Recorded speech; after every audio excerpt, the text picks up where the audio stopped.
అల్లుడొచ్చినా రాకపోయినా బాధపడరు, కానీ అనిల్ రావుపూడి రాకపోతే మాత్రం ఖచ్చితంగా బాధపడతారండి. సార్, మీరు ఖచ్చితంగా సినిమా అనే లగేజ్ సర్దుకుని ప్రతి సంక్రాంతికి రెడీ అయిపోవాలి సార్. ఇది తప్పదు, కన్ఫామ్.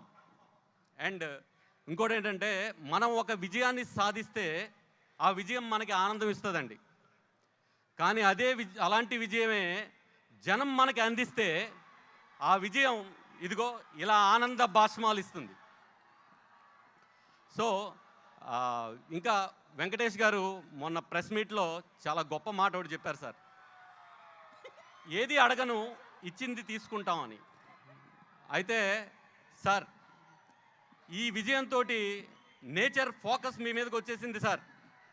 ఇలాంటి విజయాలు ఇస్తూనే ఉంటుంది, తీసేసుకోండి సార్ ఇంకా. అండ్ మా శిరీష్ గారు సార్, మా